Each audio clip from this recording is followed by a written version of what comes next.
Les frères et sœurs d'Amara la méprisaient et l'ont bannie de tout leur mariage, alors elle ne les a pas invités au sien. Ce qui a suivi les a laissés sans voix. Amara était la plus jeune de 5 enfants. Ses frères et sœurs, Damien, Léonard, Monica et Alex, étaient tellement plus âgés qu'elle avait parfois l'impression d'appartenir à une autre famille. Au moment où elle était assez grande pour se forger des souvenirs, ils quittaient déjà la maison, allaient à l'université ou commençaient leur vie d'adulte. Elle avait l'impression d'être juste un boulet qu'ils devaient supporter. Mais malgré tout, elle les aimait. Étant la plus jeune, elle les admirait comme des héros. Elle pensait que Damien était parfait. Il était le grand frère cool qui ne pouvait rien faire de mal. Léonard était calme et sérieux, mais elle l'adorait quand même. Monica était la grande sœur qu'elle aurait aimé approcher pour qu'elle lui apprenne à être comme elle. Alex, le benjamin des aînés, était le plus proche en âge, mais même lui la tenait à distance. La première fois qu'elle a réalisé à quel point elle comptait peu pour eux, c'était au mariage de Damien. Elle avait 10 ans. 10 ans, c'est cet âge étrange où un enfant se sent grand mais est encore traité comme un gamin. Quand Damien et sa fiancée Lucie ont annoncé un mariage sans enfant, elle n'a pas pensé que cela la concernait. Elle n'était pas une enfant quelconque qui jetterait de la nourriture ou crierait pendant les vœux. Elle était sa sœur. Elle se souvenait du jour où ses parents l'avaient fait asseoir. Elle avait été si excitée, demandant même à sa mère si elle pouvait porter un de ses colliers. C'est alors que sa mère a dit, Damien et Lucie organisent un mariage réservé aux adultes, Amara. Tu ne pourras pas y aller. Elle la fixa, confuse. Mais je ne suis pas comme les autres enfants, dit-elle. Je serai sage. Je le promets. Sa mère lui tapota la tête. C'est juste pour les adultes, ma chérie. Tu comprendras quand tu seras plus grande. Elle n'a pas compris. Elle a pleuré pendant des heures. Elle voulait être là pour voir Lucie remonter l'allée. Mais au lieu de ça, elle est restée avec une baby-sitter.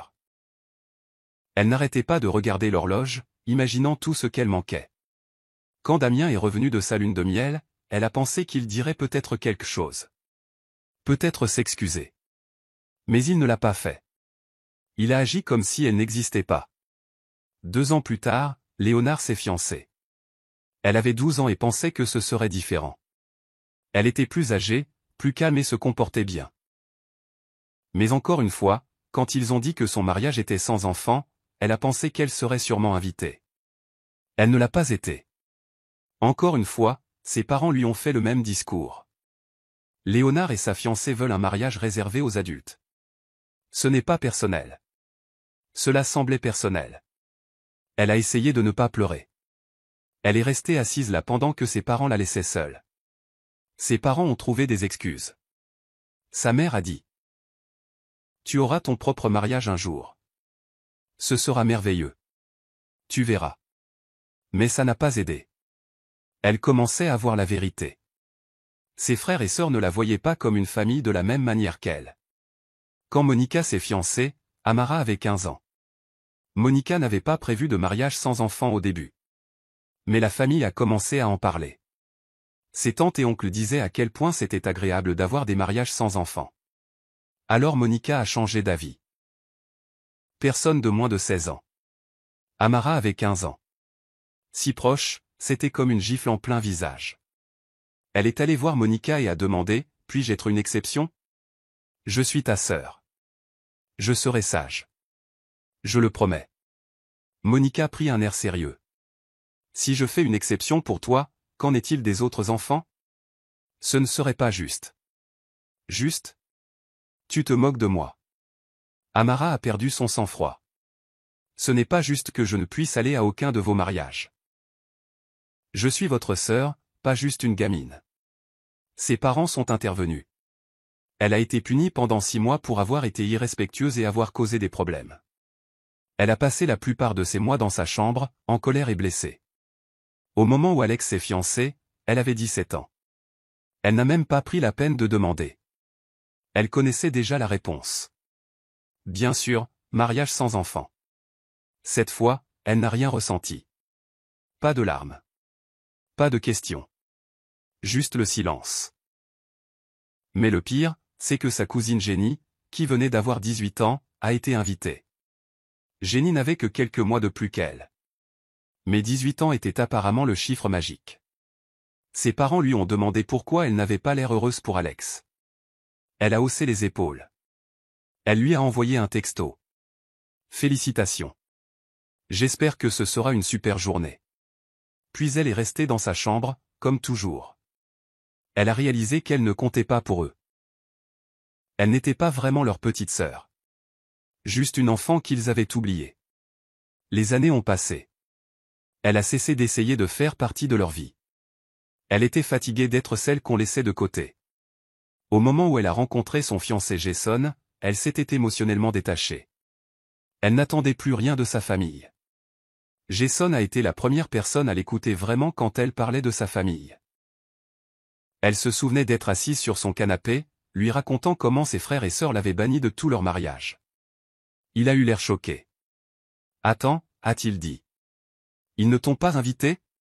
Même pas quand tu avais 15 ans ? » Non, dit-elle, essayant de cacher à quel point cela la blessait encore. « C'est quoi ce délire ? Tu es leur sœur, dit-il en secouant la tête. C'est vraiment tordu. C'est à ce moment-là qu'elle a réalisé que c'était vraiment tordu. Pendant des années, elle s'était dit que c'était normal. Un mariage sans enfant semblait raisonnable, mais ça ne l'était pas. Pas quand c'est arrivé 4 fois. Pas une seule fois un frère ou une sœur n'a pensé, Amara devrait être là. Alors, quand elle et Jason se sont fiancés, elle savait une chose. Son mariage serait différent. Son mariage serait rempli de gens qui l'aimaient. Des gens qui voulaient la célébrer. Elle a pris une décision. Elle n'inviterait pas ses frères et sœurs. Il n'y a pas eu d'annonce spectaculaire. Elle n'a pas envoyé de textos en colère ni fait de publications familiales. Elle les a simplement retirés de la liste des invités. Elle savait que ça finirait par exploser. Elle s'en occuperait à ce moment-là. 2 mois avant le mariage, sa mère a appelé de nulle part, agissant de manière excessivement joyeuse. « Alors Amara », dit sa mère sur ce ton qu'elle utilisait quand elle voulait quelque chose. « Comment avancent les préparatifs du mariage ?»« Bien », répondit-elle prudemment. « Presque tout est prêt. »« C'est super », dit sa mère, puis fit une pause. « Tes frères et ta sœur n'ont pas encore reçu leurs invitations.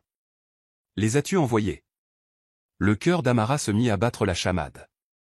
Elle ne voulait pas encore de cette conversation. « Oui, je les ai envoyés. » dit-elle nonchalamment. Sa mère ne manqua pas une miette. « Eh bien, ils n'en ont pas reçu. Peut-être que ça s'est perdu par la poste. » Amara soupira.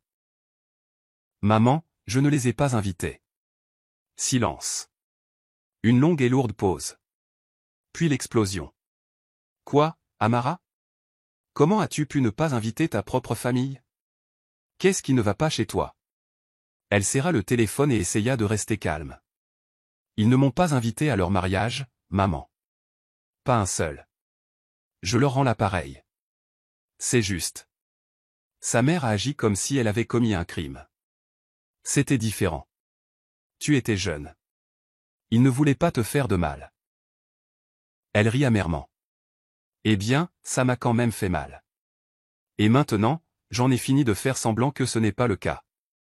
Sa mère a commencé à la culpabiliser. Tu es rancunière, Amara. La famille, c'est la famille. On ne les exclut pas comme ça. Que vont penser les gens ? C'était ça. La préoccupation préférée de sa mère. Ce que les gens penseraient. Amara la coupa. Je me fiche de ce que les gens pensent. C'est mon mariage. Et je n'invite que les gens qui tiennent à moi. Ils ne m'ont pas incluse dans leur grand jour, alors ils ne méritent pas d'être au mien. Sa mère a raccroché. Amara n'était pas surprise. Cette nuit-là, la discussion de groupe a explosé. Ça a commencé avec Monica, fausse comme d'habitude. Salut AM, il s'est passé quelque chose avec le courrier ? On n'a pas encore reçu nos invitations. Puis est venu Léonard, direct comme toujours. Qu'est-ce qui se passe ? Pourquoi ne sommes-nous pas invités ? Elle a fixé son téléphone pendant un long moment, se demandant si elle devait répondre. Une partie d'elle voulait tout déballer. Leur dire exactement à quel point il l'avait blessée au fil des ans. Mais une autre partie d'elle n'en voyait pas l'intérêt. Il ne comprendrait pas. Il ne l'avait jamais fait. Alors elle n'a rien dit. Elle a juste laissé la discussion en lu. Jason a remarqué qu'elle était silencieuse pendant le dîner et lui a demandé ce qui n'allait pas. Elle lui a montré les messages et il a secoué la tête. Tu ne leur dois aucune explication, AM. Ils ont fait leur choix. Oui, mais... Laissa TL en suspens. Ils vont me faire passer pour la méchante. Je le sais. Laisse-les faire, dit-il fermement. Tu connais la vérité. C'est tout ce qui compte. Le lendemain, ses parents se sont présentés à son appartement sans prévenir. Elle n'a même pas eu à demander pourquoi ils étaient là.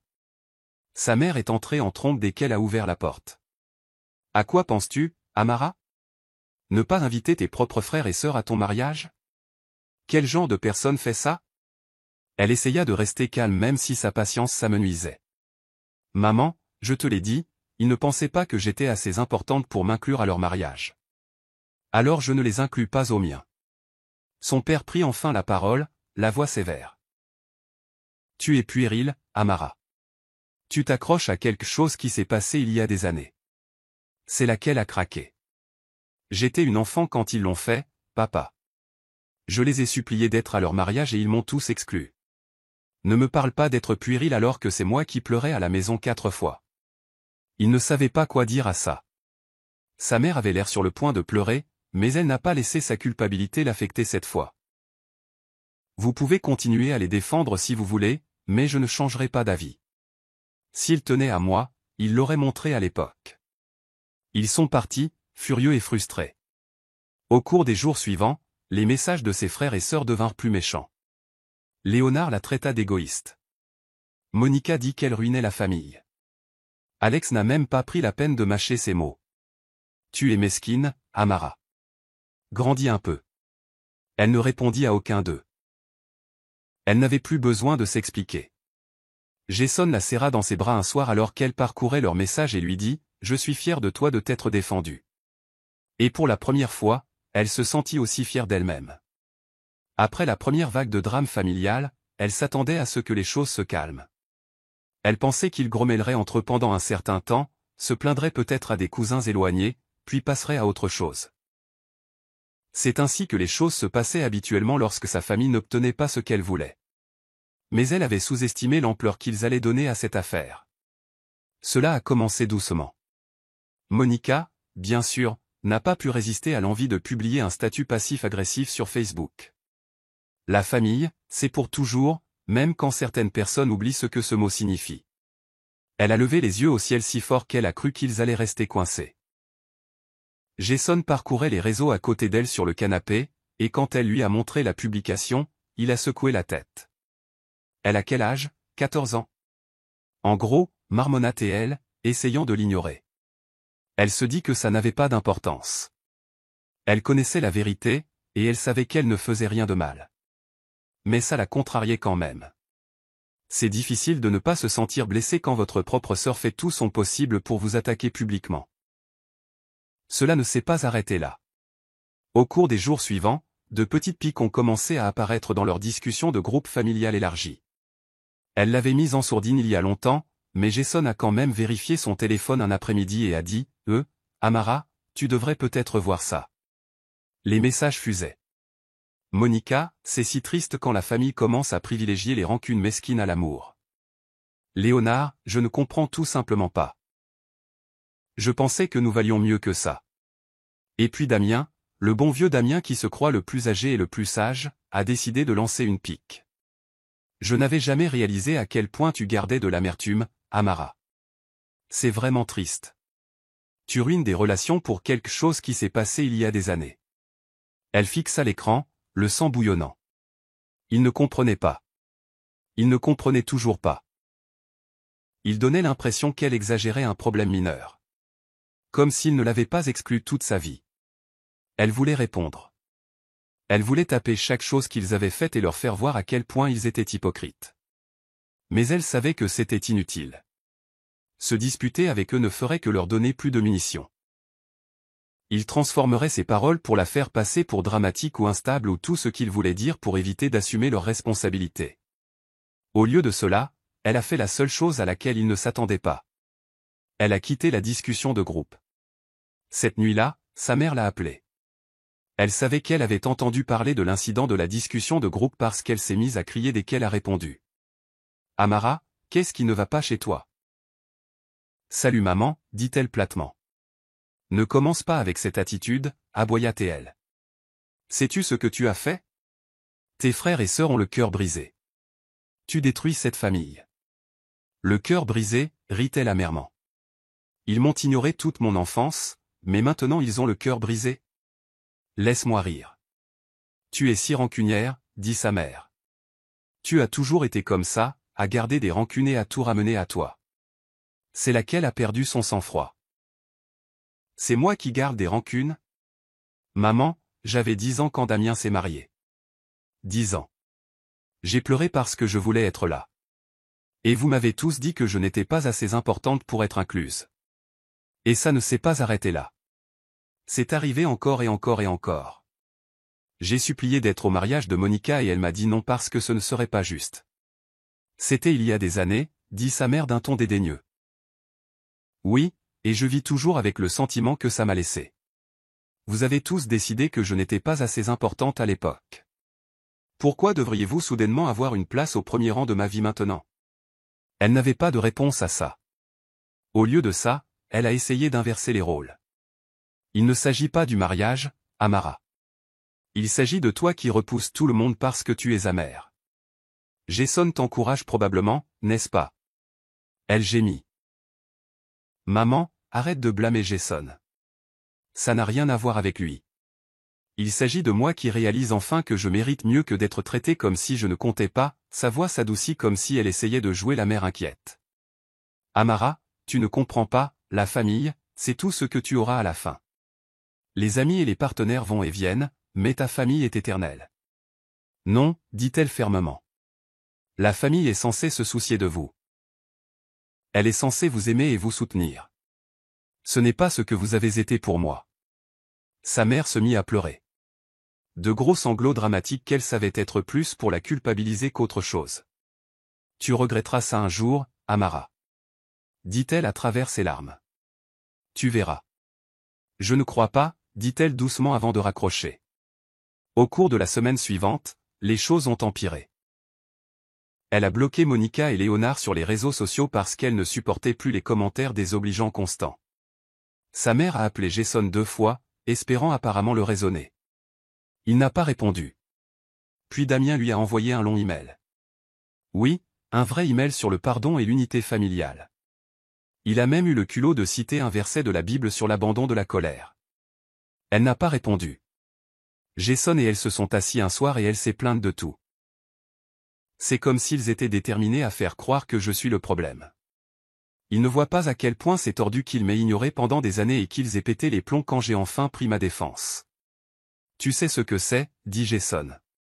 Ils ne sont pas en colère de ne pas avoir été invités. Ils sont en colère de ne plus pouvoir te contrôler. Cela l'a frappé comme un coup de poing à l'estomac. Il avait raison. Toute sa vie, sa famille l'avait traité comme une personne de second plan. Comme quelqu'un qu'ils pouvaient ignorer quand ça leur convenait. Mais maintenant qu'elle faisait quelque chose pour elle-même, quelque chose qu'ils ne pouvaient pas contrôler, ils ne le supportaient pas, ils finiront par s'en remettre, dit-elle, sans être sûre d'y croire. Peut-être qu'ils le feront. Peut-être pas, dit Jason. Mais de toute façon, ce n'est pas ton problème. Il avait raison. Pour la première fois, elle réalisa qu'elle ne devait rien à sa famille. Ni son temps, ni son attention, et certainement pas une invitation à son mariage. Une semaine plus tard, son père lui envoya un court texto chargé de culpabilité. « Amara, ta mère ne va pas bien. Elle est vraiment contrariée par tout ça. Peut-être que tu pourrais reconsidérer la chose. » Elle le fixa longuement avant de répondre. Peut-être qu'elle aurait dû y penser avant de m'ignorer toutes ces années. Elle a appuyé sur envoyer, puis a bloqué son numéro. Pour la première fois depuis longtemps, elle s'est sentie libre. Les semaines précédant son mariage furent un étrange mélange d'excitation et de tension. D'un côté, elle était ravie de se marier enfin avec Jason et d'avoir le jour dont elle rêvait depuis son enfance. D'un autre côté, le drame avec sa famille persistait comme un invité indésirable. Ses parents avaient cessé de l'appeler directement, probablement parce qu'elle avait bloqué le numéro de sa mère après sa dernière crise. Mais cela n'a pas empêché d'autres personnes de le faire. Sa tante l'a appelé à l'improviste. Elle ne lui avait pas parlé depuis des années, alors elle s'est immédiatement méfiée quand son nom est apparu sur son téléphone. Elle a répondu, et sa tante est allée droit au but. « Amara, ma chérie, je ne comprends pas pourquoi tu en fais toute une histoire. » A-t-elle dit sur son ton doux mais condescendant. La famille, c'est la famille. Ce n'est pas bien de là. Hisser tes frères et sœurs en dehors de ton mariage. Elle soupira, serrant un peu plus le téléphone. Tante Judith, il ne s'agit pas seulement du mariage. Cela fait des années que ça dure. Je ne changerai pas d'avis. Mais c'est la famille, insista TL, comme si ce mot était censé tout arranger. Je suis sûr qu'il ne voulait pas te faire de mal à l'époque. Ne peux-tu pas simplement laisser tomber et être la plus intelligente? Elle ferma les yeux, essayant de ne pas craquer. Être la plus intelligente ne signifie pas laisser les gens vous marcher dessus. C'est savoir quand se mettre en premier. Il y eut une pause à l'autre bout, et elle entendit sa tante soupirer dramatiquement. Eh bien, j'espère juste que tu ne regretteras pas ça un jour, où ta famille te manquera et ils ne seront pas là. Elle ne dit rien. Elle a juste raccroché. Le matin du mariage, Amara s'est réveillée en ressentant une étrange combinaison de paix et de nervosité. Ce n'était pas le trac habituel du type « et si quelque chose tournait mal ?» C'était plus comme si elle attendait que quelque chose se produise. Elle savait que sa famille n'était pas invitée, mais elle ne pouvait se défaire du sentiment qu'il trouverait un moyen de s'immiscer dans la journée d'une manière ou d'une autre. Mais Jason, étant le type génial qu'il était, a refusé de la laisser s'attarder là-dessus. Quand elle lui a fait part de ses inquiétudes alors qu'ils se préparaient séparément, il a juste souri et a dit « Amara, cette journée nous concerne. Rien d'autre ne compte. Si quelqu'un essaie de la gâcher, je l'escorterai personnellement dehors. » Cela la fit rire, et pour la première fois depuis des semaines, elle se sentit plus légère. Le lieu qu'ils avaient choisi était parfait. Il était petit et intime. Un jardin entouré de fleurs, des guirlandes lumineuses dans les arbres, et un petit kiosque où ils prononceraient leurs vœux. Amara ne voulait pas d'un mariage gigantesque et élaboré. Elle voulait quelque chose qui semble réel et plein d'amour. Et c'est exactement ce que c'était. Ses amis les plus proches étaient là, ainsi que des membres de la famille élargie qui avaient toujours été gentils avec elle au fil des ans. Cela semblait juste. Alors qu'elle se tenait devant le miroir, mettant la touche finale à sa robe, sa demoiselle d'honneur, sa meilleure amie Jenny, entra et sourit. « Tu es magnifique, Amara. »« Merci, » dit doucement Amara, ressentant une vague d'émotion. Jenny s'assit sur le bord du canapé et la regarda un moment. « Tu vas bien ?» Amara hésita avant de hocher la tête. « Oui, je suis juste, je ne sais pas, triste, je suppose. Pas à propos d'aujourd'hui. Aujourd'hui est parfait, mais à propos du fait que ma famille n'est pas là. » Jenny fronça les sourcils et se pencha en avant. « Amara, c'est normal de ressentir ça. Ce n'est pas parce que tu as fait le bon choix que ça ne fait pas mal. » Ces mots frappèrent durement Amara. Elle se tourna pour la regarder, les larmes lui montant aux yeux. « Je voulais qu'ils s'en soucient, tu sais. Je voulais qu'ils se battent pour moi quand j'étais enfant, et ils ne l'ont jamais fait. » Jenny se leva et la serra fort dans ses bras. « Tu n'as pas besoin de leur approbation. Tu as des gens qui t'aiment. Concentre-toi là-dessus. » Amara hocha la tête, prenant une profonde inspiration. Jenny avait raison. Aujourd'hui, il ne s'agissait pas de sa famille. Il s'agissait d'elle et de Jason. Quand la cérémonie a commencé, Amara était tellement submergée par la beauté de tout cela qu'elle a tout oublié. Elle se souvenait d'être debout au bout de l'allée, regardant Jason et pensant. C'est ça. C'est ça, le bonheur. Alors qu'elle marchait vers lui, elle sentit un sentiment de liberté l'envahir. Elle n'était plus la petite sœur oubliée. Elle n'était plus l'enfant qui suppliait d'être incluse et se faisait repousser. Elle était une mariée, entourée de gens qui l'aimaient vraiment et voulaient la voir heureuse. Les vœux étaient parfaits. Jason a promis de l'aimer, de la protéger et de toujours être à ses côtés. Et elle a promis la même chose. Au moment où ils ont dit « oui », il n'y avait pas un œil sec dans l'assistance, y compris le sien. La réception était tout ce qu'Amara espérait. Ils ont ri. Ils ont mangé. Ils ont dansé jusqu'à en avoir mal aux pieds. Ses amis ont porté un toast en leur honneur, partageant des histoires drôles et des vœux sincères pour leur avenir. Les parents de Jason, qui avaient toujours été si gentils avec elle, lui ont dit qu'ils étaient fiers de l'avoir comme membre de leur famille. À un moment donné, Amara s'est éclipsée de la foule juste pour tout admirer. Elle se tenait au bord du jardin, regardant les lumières scintiller dans les arbres et les gens rire ensemble. Et elle se sentait si comblée. Pendant tant d'années, elle avait cru aux mensonges que sa famille lui avait racontés. Qu'elle ne comptait pas, qu'elle n'était pas assez importante pour faire partie de leur vie. Mais debout là, à regarder tous ces gens qui tenaient vraiment à elle, elle réalisa quelque chose. Elle comptait pour les gens qui méritaient vraiment de la connaître. Plus tard dans la nuit, alors que la réception commençait à se terminer, l'une des cousines d'Amara la prit à part. « Salut Amara, je ne devrais probablement pas dire ça, mais... » Amara gémit. « Qu'est-ce qu'il y a encore ?» Elle avait l'air penaude. « Ta mère et Monica ont apparemment organisé une sorte de dîner ce soir, comme une alternative à ton mariage. » Amara fixa sa cousine une seconde avant d'éclater de rire. « Tu es sérieuse ?» Elle hocha la tête. « Je sais, c'est pathétique. Je pensais juste que tu devais le savoir. » Amara secoua la tête, riant toujours. « C'est bon. Laisse-les organiser leur petite fête de la pitié. J'espère que la nourriture est bonne. » Elle pouvait dire que sa cousine s'attendait à ce qu'elle soit contrariée, mais honnêtement, elle ne l'était pas. Si quoi que ce soit, c'était la preuve qu'elle avait pris la bonne décision. Sa famille avait passé toute sa vie à l'exclure, puis à essayer de le justifier. Maintenant que c'était elle qui fixait les limites, il ne le supportait pas. À la fin de la nuit, Jason et Amara partagèrent une dernière danse tandis que tout le monde se rassemblait autour d'eux. Alors qu'ils se balançaient ensemble, elle murmura « Je suis si heureuse que nous ayons fait ça. » Il lui sourit. « Moi aussi, Amara. » Ce n'est que le début. Et pour la première fois, Amara y crut. Sa famille n'était pas là. Ils n'ont pas assisté au plus beau jour de sa vie. Mais c'était leur perte, pas la sienne. Parce qu'en regardant autour de la pièce, entourée d'amour et de rire, elle réalisa qu'elle avait tout ce dont elle avait toujours eu besoin, et rien de tout cela ne venait d'eux. Elle pensait que le pire était passé après le mariage. Vraiment. La journée avait été parfaite, tout ce qu'elle avait espéré et plus encore. Et elle avait l'impression d'avoir enfin tourné la page sur les bêtises de sa famille. Ils ne lui ont pas manqué à la cérémonie.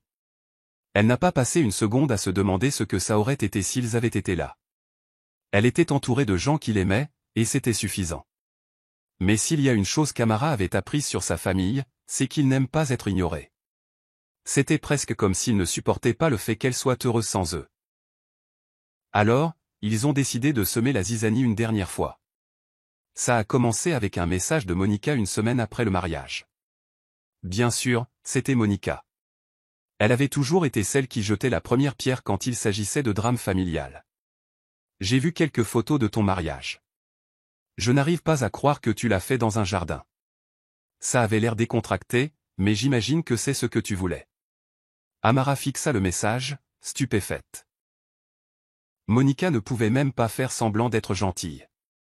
Ce n'était pas assez pour elle de laisser Amara tranquille. Elle devait trouver quelque chose à critiquer. Amara fut tentée de répondre avec quelque chose de sarcastique. Quelque chose sur le fait que le mariage de Monica était peut-être plus chic. Mais au moins, le sien n'était pas rempli de faux sourires et de gens qui ne se souciaient pas d'elle. Mais Amara s'est retenue. Elle ne devait aucune réponse à Monica. Quelques jours plus tard, Amara a commencé à recevoir des messages de membres de sa famille élargie. Elle n'en avait pas entendu parler depuis des années. Apparemment, Monica, Damien et Léonard menaient une sorte de campagne pour faire passer Amara pour la méchante. Sa tante Judith, oui, la même qui avait essayé de la culpabiliser avant le mariage, lui a envoyé un autre message. « Amara, je ne sais pas ce qui s'est passé entre toi et tes frères et sœurs, mais ils sont vraiment blessés. Monica dit qu'elle a essayé de te contacter et que tu l'ignores. Il est peut-être temps de laisser le passé derrière toi. » Amara soupira et roula des yeux. Combien de fois devait-elle expliquer cela? Combien de personnes ses frères et sœurs devaient-ils impliquer dans ce gâchis avant de réaliser qu'elle ne céderait pas? Jason remarqua qu'Amara était frustrée et s'assit à côté d'elle. Encore un coup de culpabilité, demanda-t-il en jetant un coup d'œil à son téléphone. Oui, et encore de Judith. Elle dit qu'ils sont blessés. Il renifla. blessés parce qu'ils ne peuvent plus te contrôler. Amara sourit faiblement. Ils n'avaient pas tort. Je ne comprends tout simplement pas, ils m'ont ignoré pendant des années. J'ai supplié d'être incluse dans leur vie et ils m'ont exclue. Maintenant, soudainement, c'est moi la méchante pour avoir fixé des limites. C'est comme ça que ça se passe toujours, dit-il doucement. Quand tu commences à te protéger, les gens qui t'ont fait du mal sont les premiers à s'en plaindre. Le véritable point bas est survenu quelques jours plus tard, lorsque la mère d'Amara s'est présentée à l'improviste.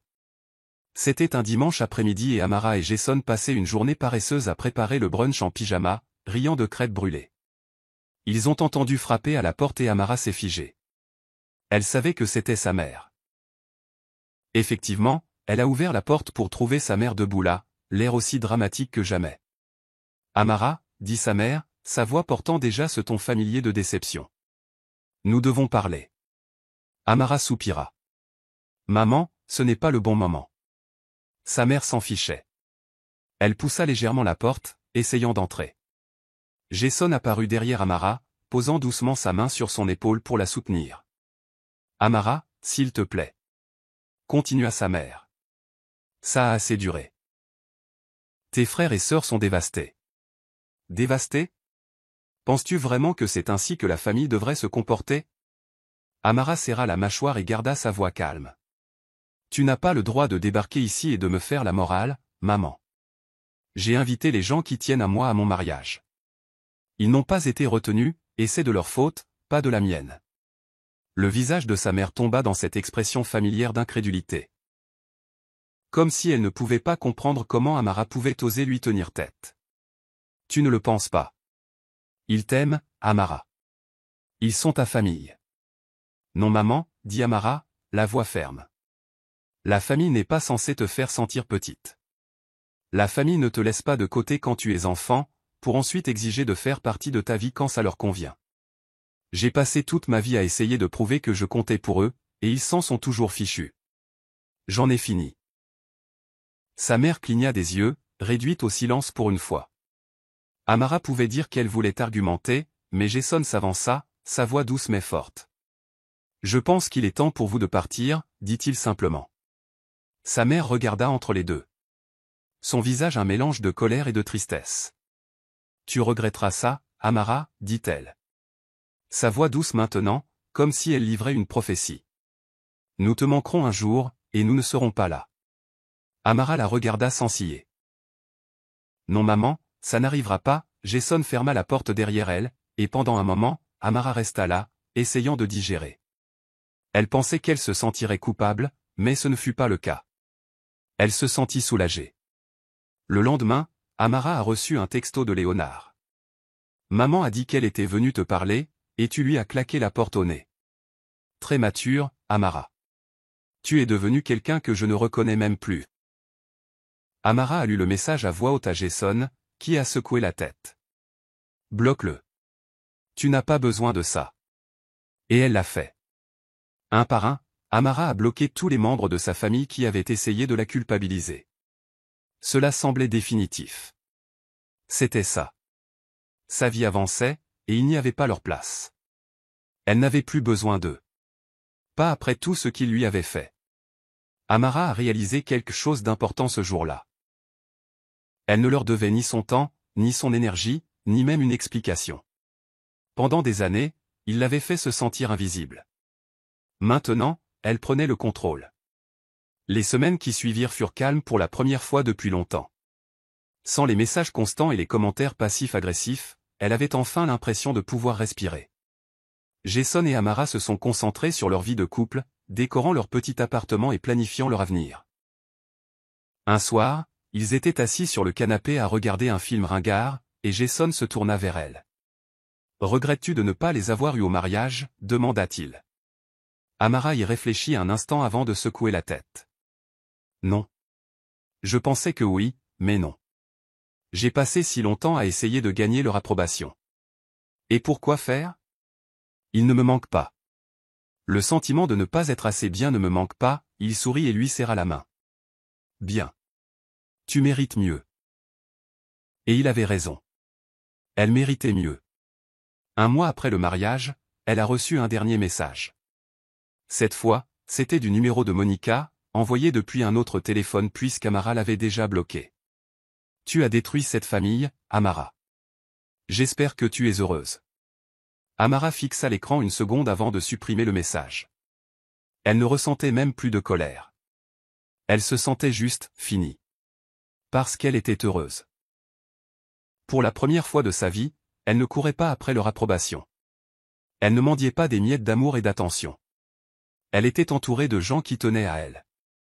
Et c'était suffisant. Ça l'avait toujours été.